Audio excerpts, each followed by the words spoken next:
Hey everybody, thanks for joining us today. I'm Melody Melak, I'm co-founder of the A-Stream Collective and I'm running experimental venues worldwide with Cedric from the label Surf. He will probably forget to introduce himself again, but check him out. You'll discover a lot of great artists. We created experimental venue worldwide because we wanted to connect with experimental scenes around the globe, and we're super excited to have Tengal from the Philippines with us today. And before Cedric goes on with an interview of our guest, I'd like to thank Hanav and Elizabeth from Boiling Head, who make it all possible, Sharon Tan, who did the beautiful graphic design and identity of the show. And for the rest of the show, I'll be checking the YouTube chat. So don't hesitate to ask your questions to Tengal or Cedric or I, and we'll answer them at some point during the show. Cedric? Hello. I'm Cedric. As Melody told it, we have a guest from the Philippines today, Tengal, who is organizer and concert and event organizer. A concert and event organizer in Manila and musician and composer as well. Hello, Tengal. Hello, Tengal. Hello. Hi, how are you guys? All fine here. So, to quickly introduce yourself, you are one of the co-managers of the festival in Manila. And can you hear me? Sorry. Yeah, I can hear. Okay, because I hear a lot of weird noises.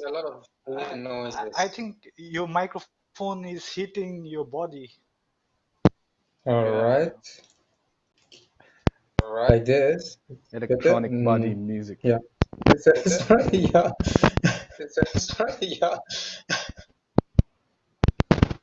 No, it's making tons of noises. Anyway, let's go further. Sorry.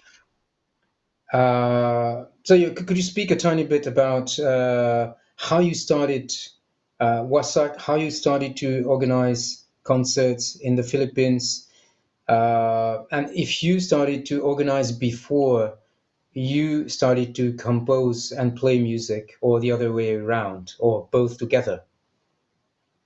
Actually, it's I kind of forget now, but because I think I was organizing as early as 2003 or 2004.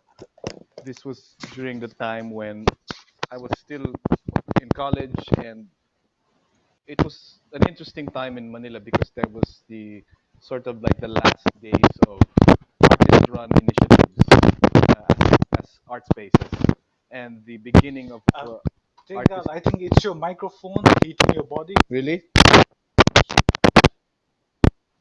Is it okay now? This microphone is very cheap from China. Hello?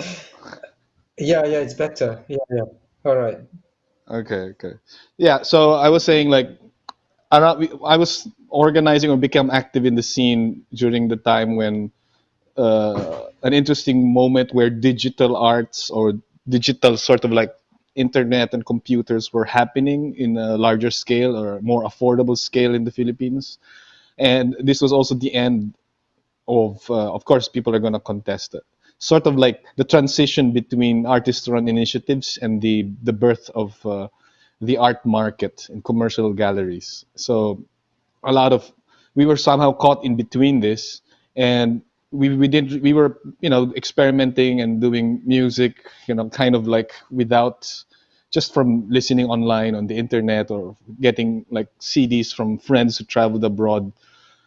And we didn't have any venue basically, so we were caught into the interstices between this transition. And so the need for becoming an organizer or organizing things came from this particular need. Like, we want our music to have a space and for people to listen to it, and so nobody else was going to organize anything like that. So, it fell down on me and a few other people to organize early shows back in the early 2000s. Moving forward, we started Wasak Festival of the Recently Possible in 2008. Um, Out of a joke, actually. It was kind of like a dare or a joke. There was this famous festival called Fête de la Musique, which was, like a French global music festival that happens in spring. We don't have spring in the Philippines, by the way. And so it happens around this same time, but it became like a sort of a haven for all sorts of musical genres, except experimental music or even electronic music at that time. Like, if you're an electronic musician, what are you, a DJ or something? And it was during the time 2008 where it was slowly the funding was being cut basically, and they were shutting down the festival. And it was transitioning from the Alliance Francaise to third party people, but it took a while. So people were angry, musicians were angry. They didn't have any more, a platform or a venue to perform on a large scale that happens on 2 days, multiple stages around Metro Manila. And I think, I don't remember which friend told me, but we should make something like similar, but just for experimental and noise music, just out of spite, because we are excluded from this kind of festival. And so we came. Wasak Festival started out as a joke with the name Fête de la Wasak. That was the original name, and it was also written in this French style, whatever. And we did it in Green Papaya and a Magnet Gallery, which is already defunct by now, but it's one of those sort of experimental venues and artist-run venues that were the early days that helped us out.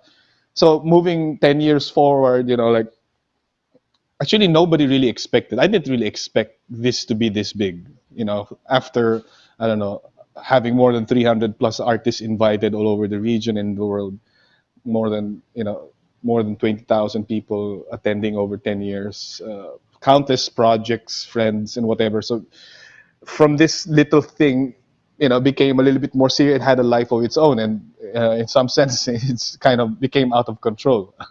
We didn't really anticipate it. We weren't really serious, or I wasn't really thinking, this is what I will be doing for the next 10 years. Yeah. So it's kind of accidental in some sense. All right. And you exported the festival once in Cebu, right? If I'm not wrong. Yeah. Well, in some sense, I was approached by Patrick and his colleague. They were running this Bomba Press, which is the name of a label that was dedicated for Cebuano artists, musicians, bands mostly. And they were also very keen into experimental music, or they're well aware of what's happening in the world. And there was really not much connection. Wasak was still very much a Manila-centric festival, and so I was approached by them asking if they could franchise the festival. I was just thinking, we are not Mutec, like we don't do this kind of stuff. So essentially, I just convinced them that you should just start your own, and then we will do it in cooperation. Like we can, have your own. So they started to have like this melt platform. They changed their name, and then they started hosting. So whenever we would have artists, or especially foreign artists who would look for tours in the Philippines, like first they'd play in Manila and then we'd send them over. So it's kind of like a co-organized, but it's not entirely or run by us. All right, I understand. And back to your own music. How did you start to compose music, film score, or your own electroacoustic music and whatsoever? Was it at the same time than the concert organization, or you started before that? And what was your inspiration?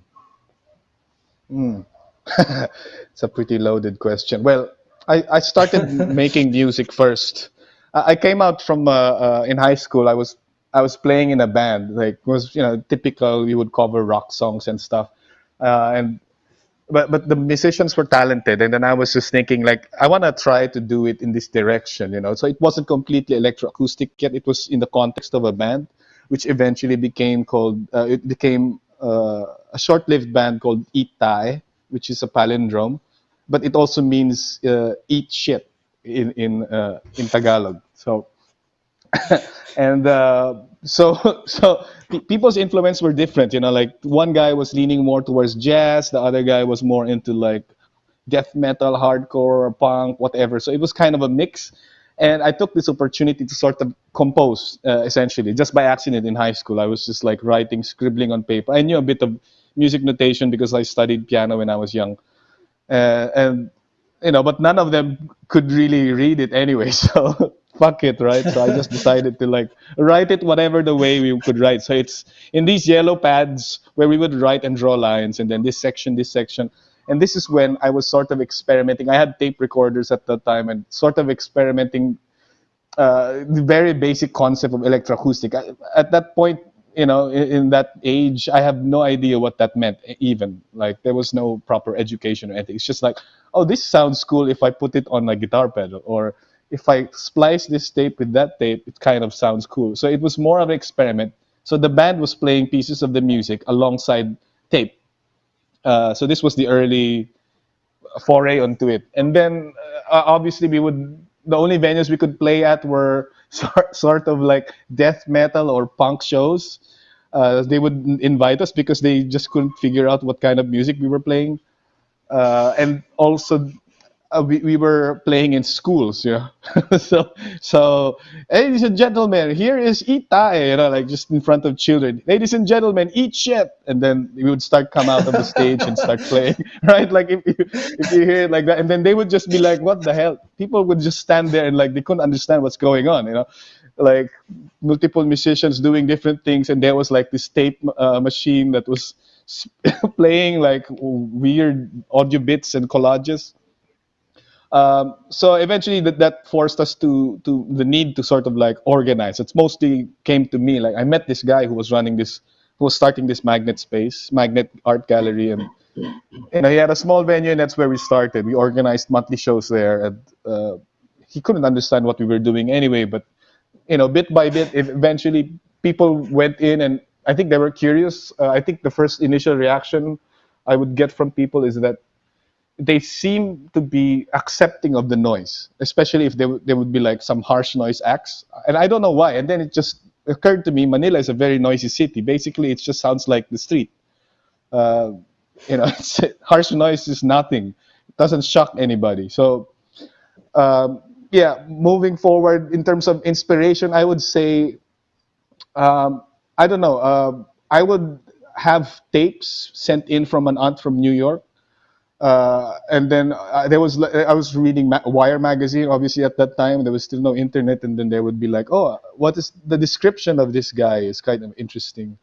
I'd like to purchase this music, but there was no way. So luckily my aunt would send me some tapes of composers like Milton Babbitt or John Zorn or all of these kind of stuff. Like I had a lot of Sadik label CDs at one point because my aunt is from New York, and so she would be like, "Oh yeah, it's cheap, like here they even have sale." And so I would start on with this collection and copy it illegally, just to be, and then spread it around the community. Like, hey guys, listen to this kind of music or listen to this CD or whatever, and it sort of like spread out. And then obviously the internet came around, and then things were a little bit easier for music dissemination. But I think at one point it was more like maybe the early days of curating, like curating pirated mixtapes, like from Tengal, and then just giving it to friends.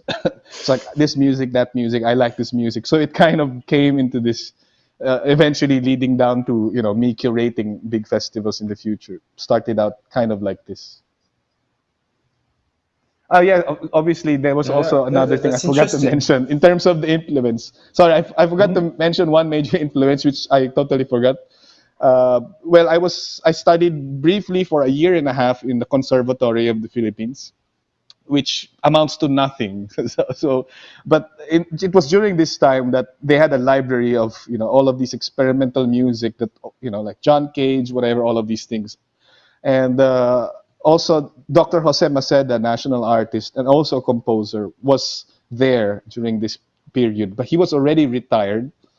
But he would come in to attend classes and just look at people, and then sometimes there would be performances, small ensemble performances of his work during the last years of his life. And then like I kind of also maybe indirectly influenced from his music, or at least more of his ideas, because we had to study most of his books. So this was also a major influence, maybe more directly to me than other people, because I studied and I met him there. So.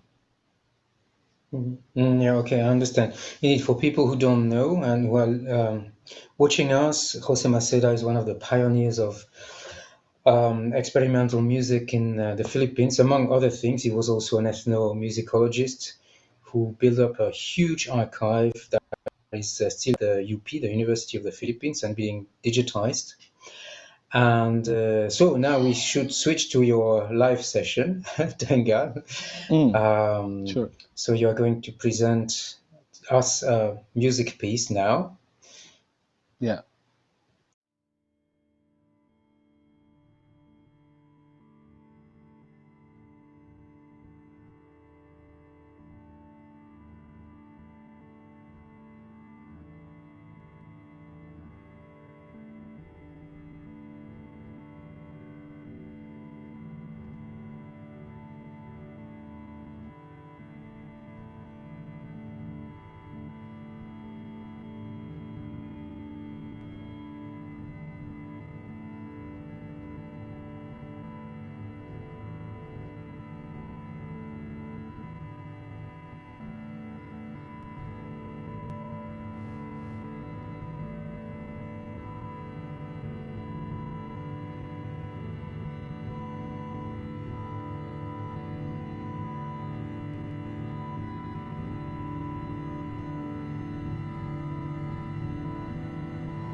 That was a very nice ending, Tengal.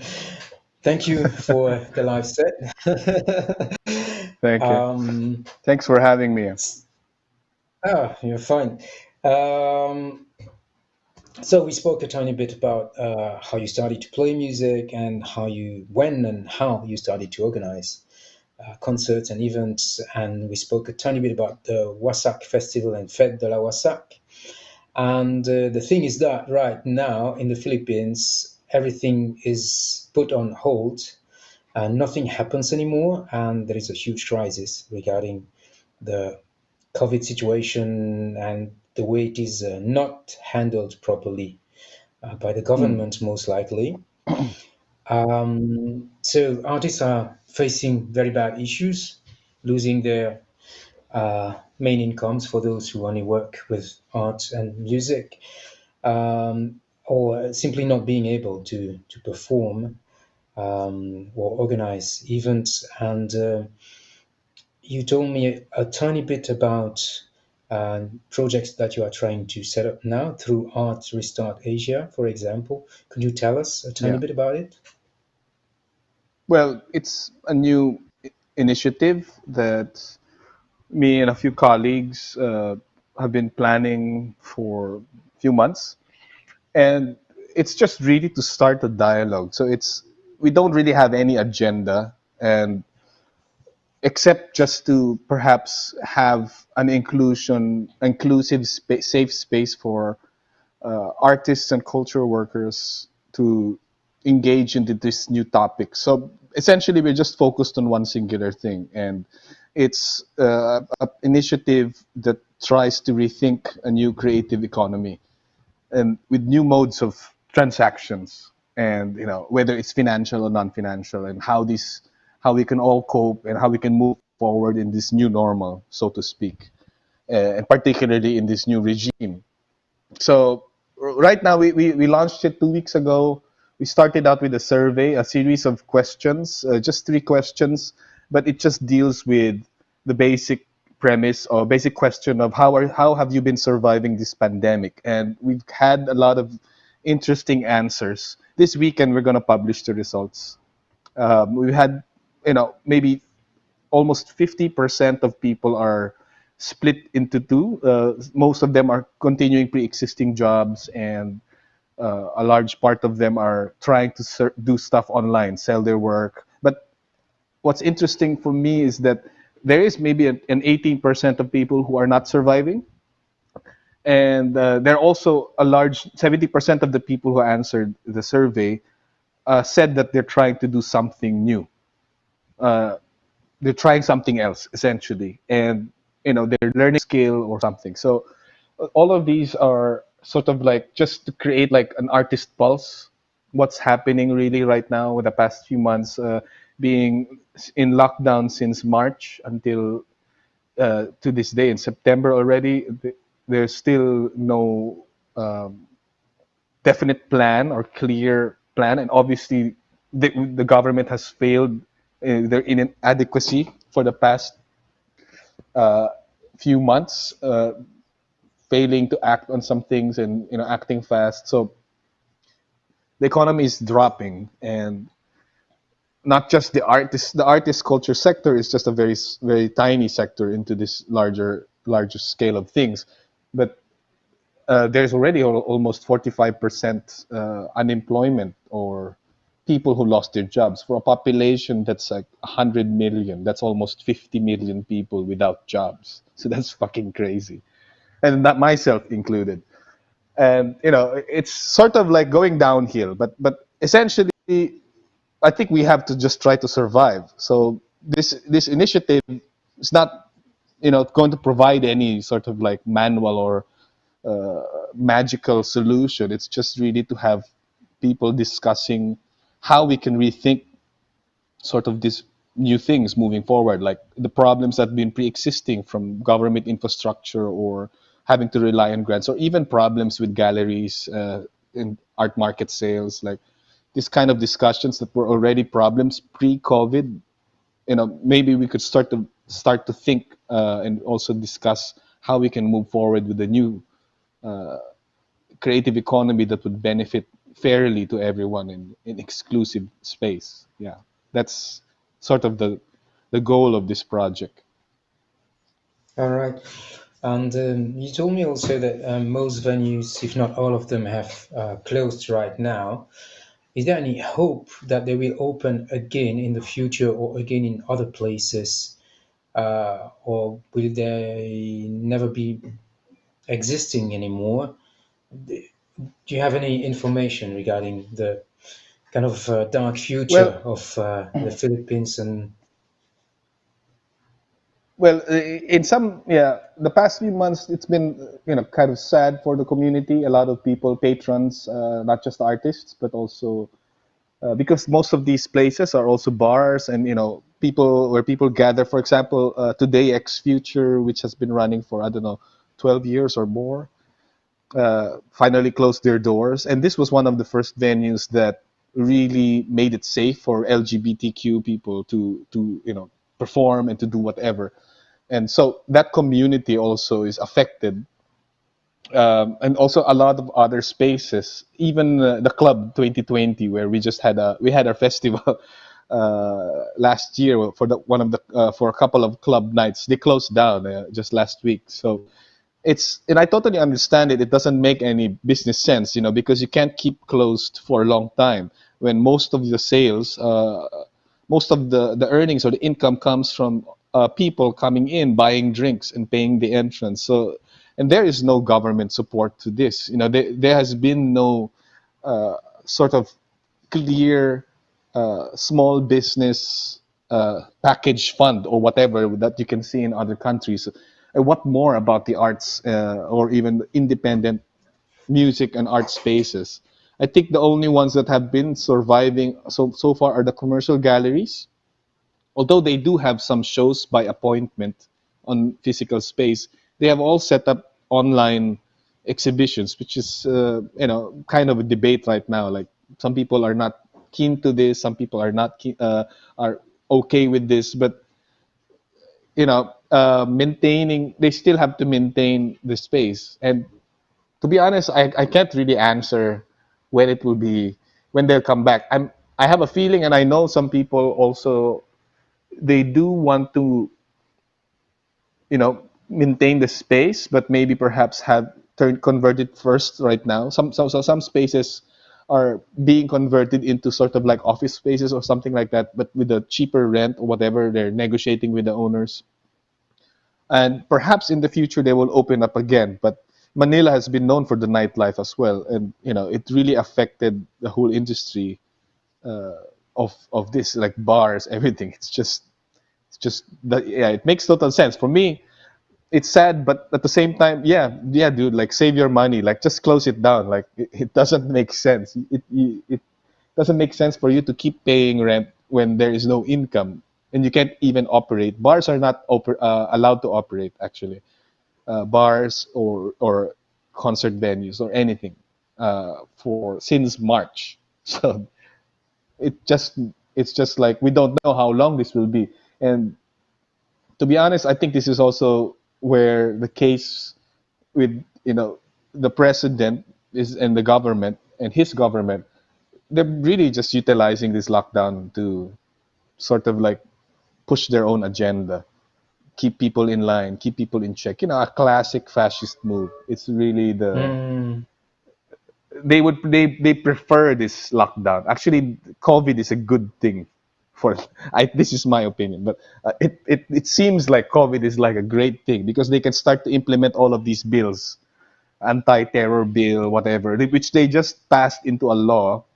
The president claiming that, well, the biggest enemy right now is terrorism. What terrorism? This is fucking COVID-19. This is the biggest problem. So there's all of these kind of classic dictator moves. So we don't know. Perhaps they would be my sort of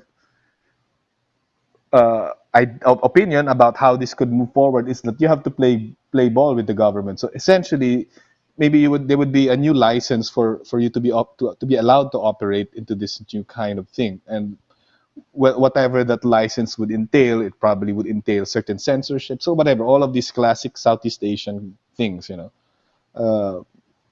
the Philippines has been for a long time the sort of cosmopolitan or at least liberal country because we were very much close to the US. And now we are just becoming like every other Southeast Asian country. So, yeah. And the US is becoming a bit like this as well at some point. Yeah. Oh, Yeah, man. that's not so funny, but yeah, it's a bit crazy.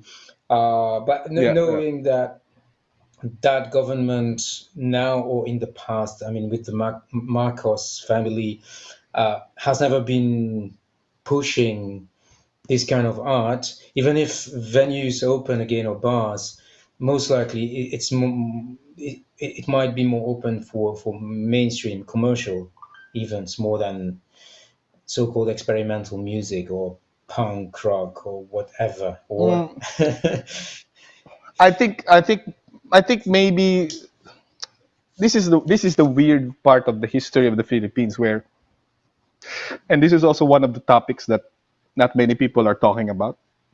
So Jose Maceda, as you mentioned earlier, he actually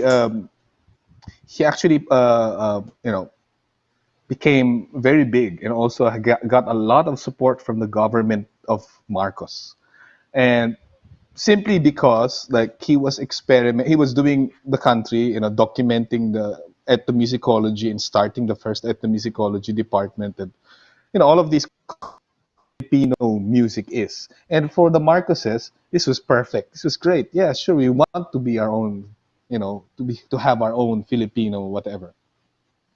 And obviously, he would also switch it around and use all of these uh, musical styles and the way that sound is organized by ethnic groups into total avant-garde territory. Uh, and that's totally fine. And the Marcos, we don't maybe the Marcoses didn't understand what the hell this was, but like this is Filipino music, whatever. So he benefited from that.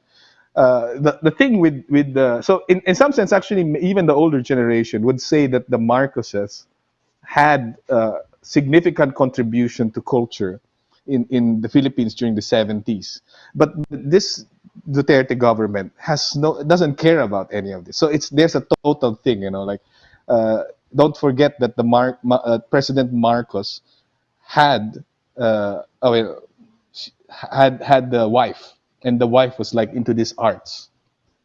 Duterte doesn't have any. So I think maybe perhaps there would be a loophole that you would find, and you could still play experimental music, or maybe it would just be renamed differently, like more of like abstract music, because I think abstract music would be much more less political meaning. Because my opinion would be that they would probably censor music or this type of music that would speak against the government, that would involve lyrics or all of these things. So I think artists can be crafty again and start to create more abstract experimental stuff and just say to the censorship board whatever, oh, this is abstract music, while really like slam dunking on their faces without them knowing. So so this I think could be like one result, and I think you had this discussion last time in your previous show where you've noticed that there's so much ambient music in in a country that's politically troubled. So it could be because it's abstract, like it's not going to hurt anybody, it's not going to influence people to think differently or think smarter, but we don't know. We don't know. Maybe they are already watching this YouTube live video, and then they would be like, "Who is this Tengal? I think we should ban the abstract music." So it's my fault if ever that happens. All right. Do we have any questions on YouTube, Melody? No, we don't. Okay. All right. Because Tengal is giving proper answers, so there is no need to ask any more questions. So you also did some radio shows in the past, and Yeah. what were they about, and what is the future of radio, even online radio, podcast, and so on? I guess there is a tiny bit of a brighter future, maybe in today's context regarding the radio format, or at least the internet radio format. Well, now recently there has been a bunch of music and events, sort of like organizers who started this Manila Community Radio. Um, and it's just a very simple concept, like they just invite people in Manila to sort of, play pre-recorded stuff, and then they would just post it on their website. And I think that's all in fine, but I'm just thinking right now, because of the encroaching sort of like, talks with the lawmakers, where they're trying to perhaps put surveillance into the internet, and they're sort of like thinking maybe we should be checking also online, and could be a good thing or it could be a bad thing. But at the same time, there would be also this. I think there was this project in France, which was inspired by Radio Free Europe, which was very interesting. But they named the show Radio Free Robots, and it was basically like a sort of like radio drama, with text to speech, with sort of like robots discussing all sorts of issues, political or not political.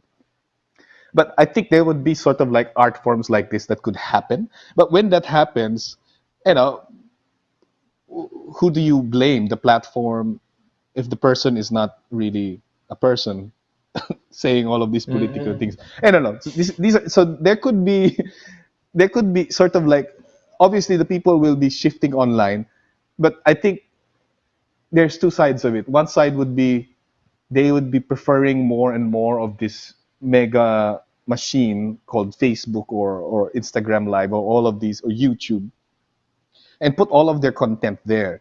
But then maybe perhaps there would be also a small group of individuals who will start setting up real radios, like pirate radios, uh, in physical space, but more online. It's just that it's technically not available. This knowledge is not technically available to most people, and I think it could be a great sort of like avenue for artists to sort of like learn how to use these new technologies, and then just keep changing the IP, keep changing it's just like it's just like Pirate Bay. It never dies, and then you would have like a true cyber pirate radio where you can just speak freely. Um, just to answer your question, the radio that we started was WSK.FM. It just ran for 3 years, but we have constant programming, and the concept there was really just free radio. We would invite people. We didn't really have strict programs, but we would invite people to just contribute and then have it out. So right now we're still working on where to put it. If you're going to host it or not, do we have money for hosting it or not, or we just put it all on Bandcamp. It's the convenience of the 21st century has also become the prison of most content creators. And yeah, I don't know if I want to put all of the things on Facebook, for example.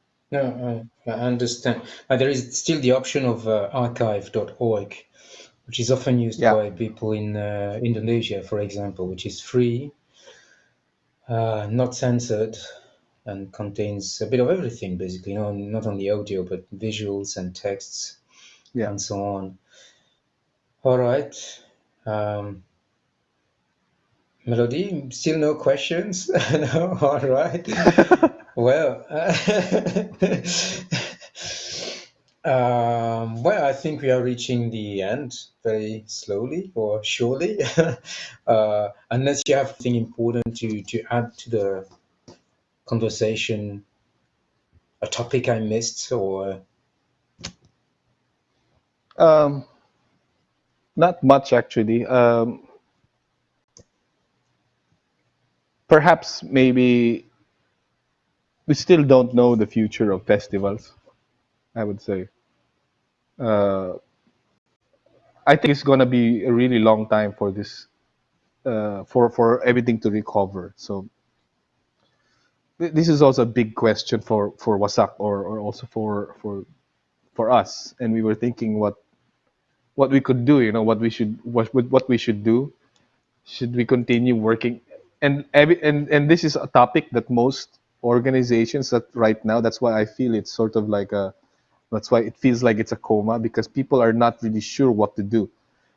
Should they work on their own projects and then upload their archives, whatever? But it could sound like it's self-serving, instead of like having joining in with all of the other artist groups to fight against the dictator, just joining the rallies or whatever. So it's it's something that a lot of people, even in Nusasonic, we are also thinking what the future will be in terms of like physical events. And right now there is this MUTEC happening, and it's a hybrid program. And I was just checking it earlier, and everything is, they created a social media platform for creatives.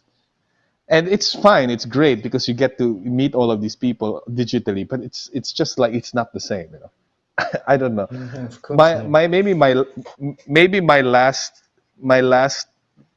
thing to say is just, I think the I think the digital is really, and I've been working in the digital and championing it for a really long time. But I think it's really not the future of the arts, especially for this kind of music.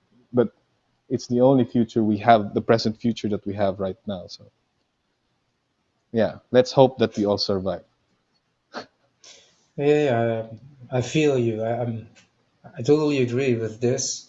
And one of my fears is also to see that very few companies are starting to own everything. Uh, and because of these lockdowns and restrictions, which I sometimes understand, not all of them, but we are kind of pushed to switch to digital at any level.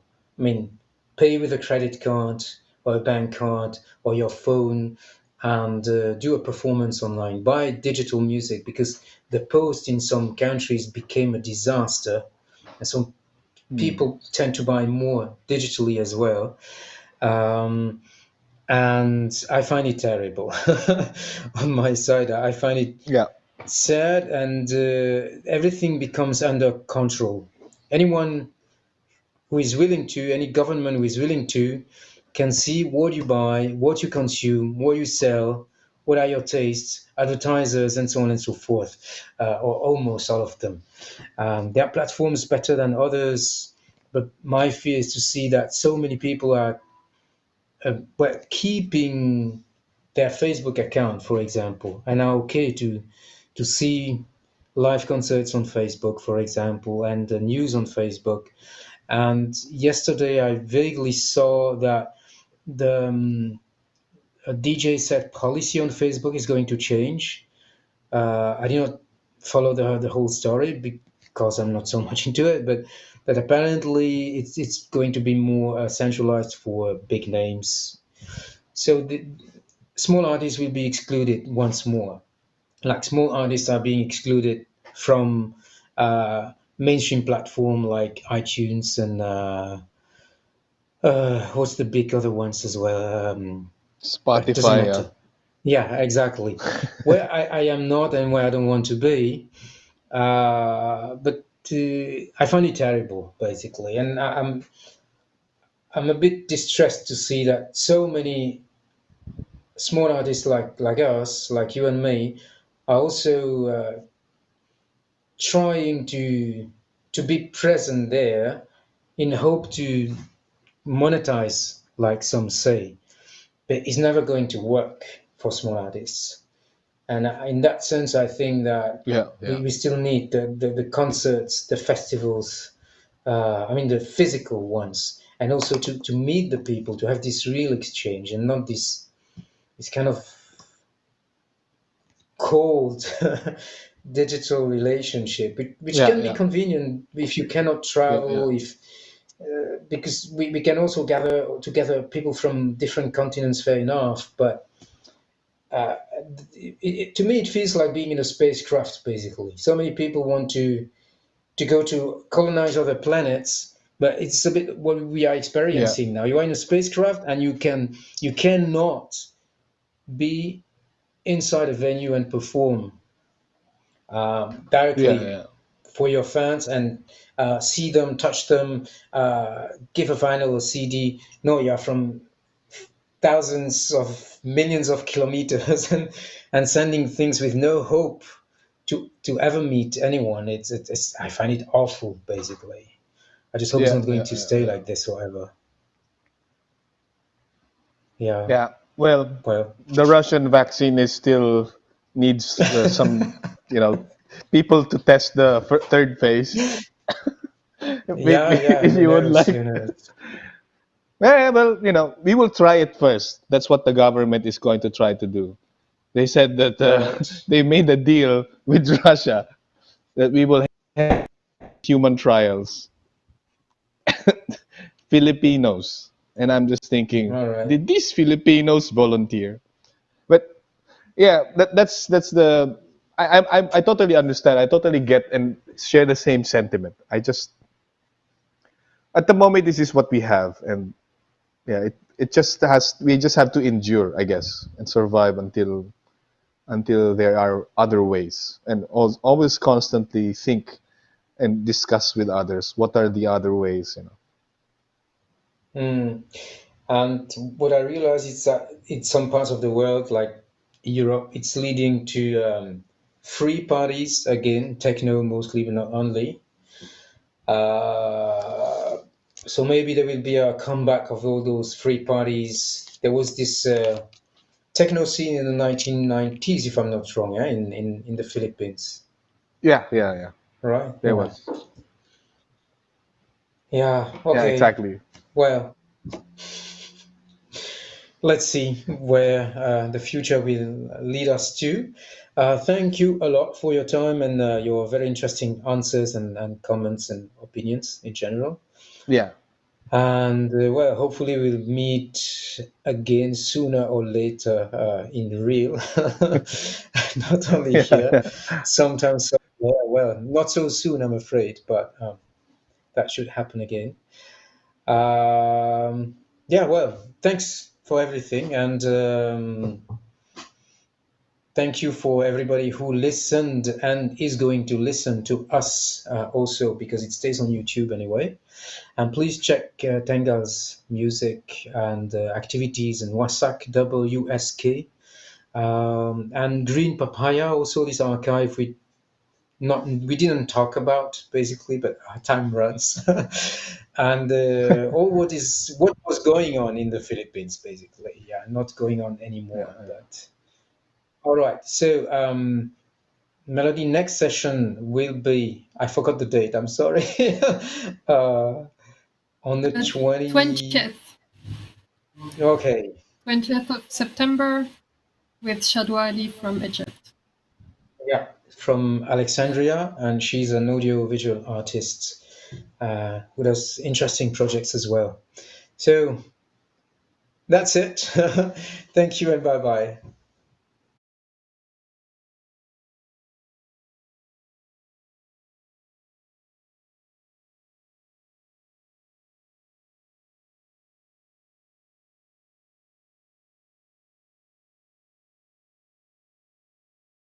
I cannot leave you, Bob. No.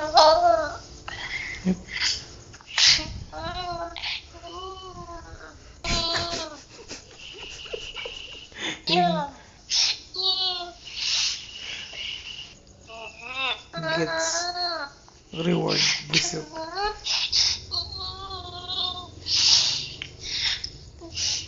One, okay, start.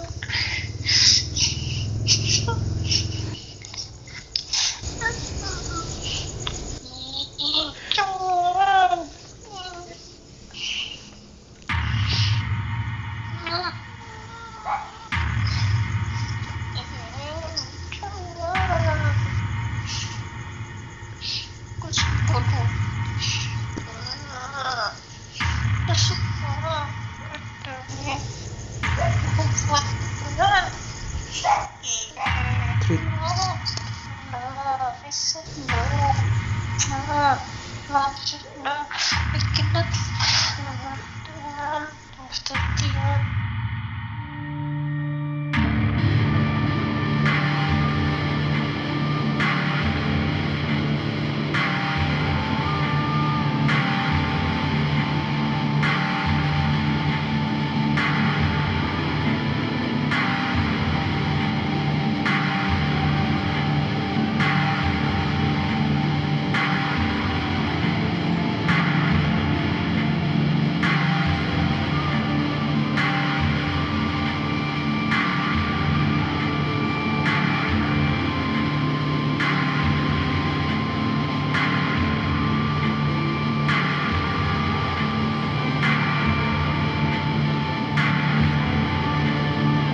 silent as the wind, unheeded as the deathly day, terrified for life as I watched the tree wither where beauty's beauty was far from me.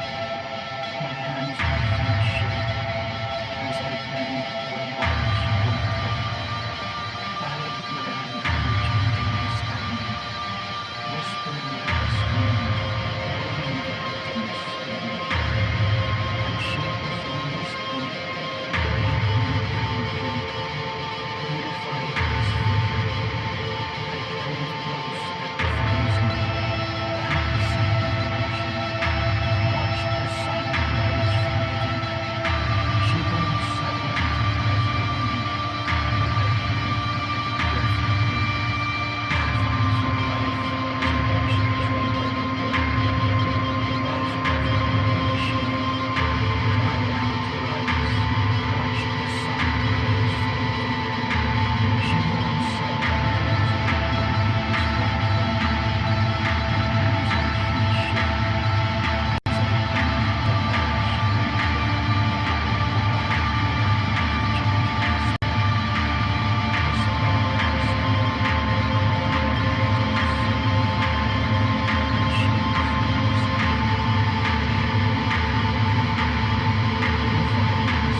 masih sayang kau bodoh.